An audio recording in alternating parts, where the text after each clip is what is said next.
people have been killed as Jamaat Shibir activists clash with police and border guard Bangladesh personnel across the country.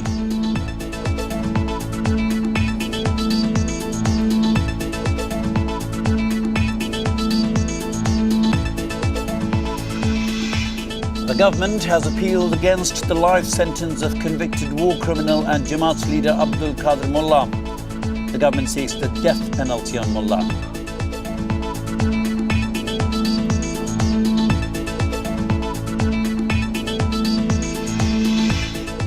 The visiting Indian president has assured that the Teesta water sharing treaty will be implemented soon.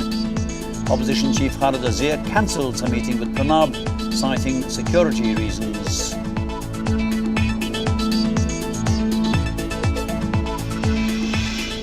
The High Court has directed the authorities concerned to ensure security for the minority community at Begumganj in Noakhali. The court also directed authorities to provide compensation to the members of the Hindu minority community who were victimized in Jamaat Shibir attacks. The court also asked the government to explain why steps will not be taken against the perpetrators of the attack. The court asked the Inspector General of Police, the Home Secretary, the Noakhali Deputy Commissioner and the officer in charge of the Begumganj police station to take steps in this matter. Jamaat and Shibir activists attacked the homes and temples of the Hindu community at Begumganj in Noakhali following the verdict on Jamaat leader Delwar Hussain Saidi on the 28th of February.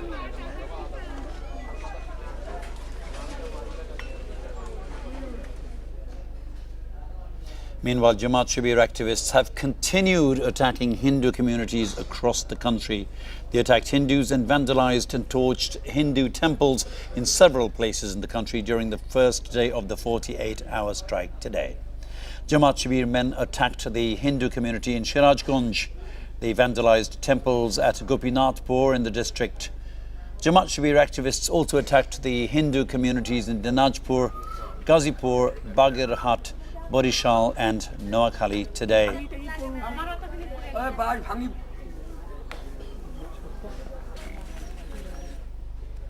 Meanwhile, the Shahbag protesters demanding the death sentence for all war criminals held a rally at Bahadur Shah Park in Old Dhaka today. The rally was scheduled to begin at 4 p.m, but the people started gathering at the place from 2 in the afternoon already. The protesters stood in silence for a minute in remembrance of the people and the law enforcers killed across the country in recent violence.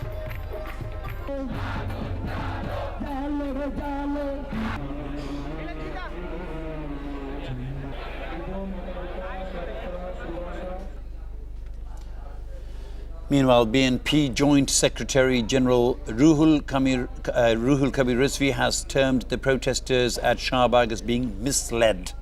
Rizvi made the comment at a media briefing at the BNP's Neapolitan office today. He also claimed that the death threats against BNP's chairperson and the countrywide killings are interlinked. The sponsors of the Shahbag protesters have killed a huge number of people over the past few days. This is having a psychological impact on the Shahbag protesters, and so they support the killings. A few misled youth at Shahbag share the same psychology of their sponsors, and that's why they have supported the numerous killings in the country over the past few days.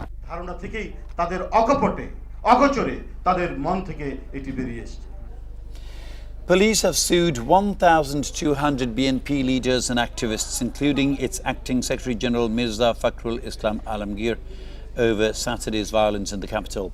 2 cases were filed with the Ramna police station against the BNP activists. They were accused of vandalizing and torching vehicles and of attacking the police. The accused include BNP leaders Modud Ahmed Gaishar Chandra Roy, Mirza Abbas, Amanullah Aman, Abdullah Al-Noman and Muazzam Hussain Alal.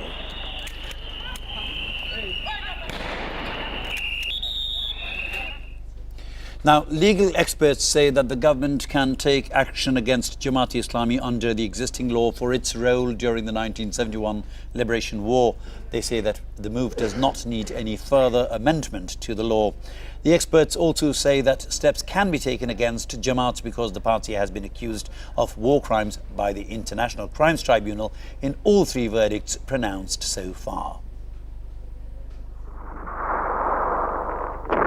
In 1971, Jamaat-e-Islami formed a number of auxiliary forces, including Al-Badr and Al-Shams, to act against the liberation movement.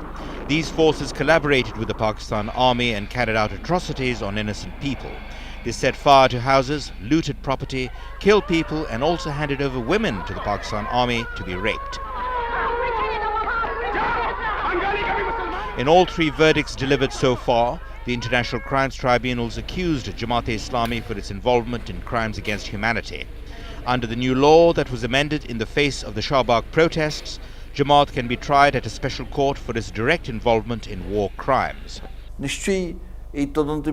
By this time, the investigation team must have procured some information in this matter. If they need more information, they will get it through further investigation. The prosecution says that a party can be fined or banned for committing crimes against humanity in the same way that an individual is fined or banned. I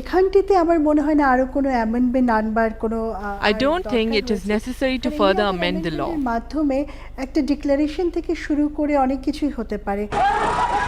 Legal experts say that Jamaat-e-Islami can also be tried for the vandalism and the violence that they are carrying out across the country to hinder the war crimes trial.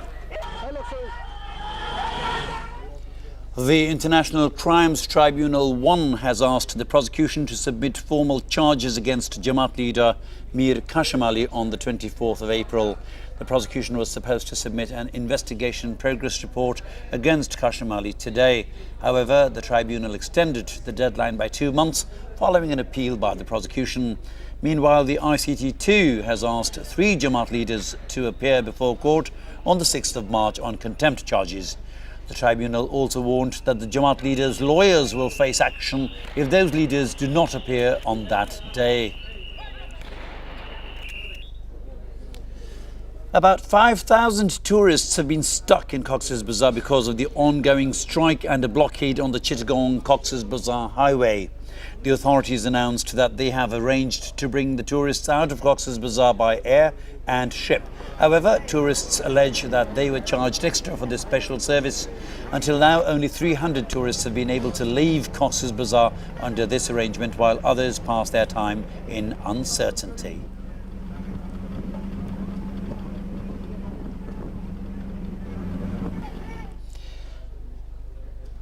Moving on to the international scenario, in Egypt, an appeals court has decided that former President Hosni Mubarak will face a retrial on the 13th of April.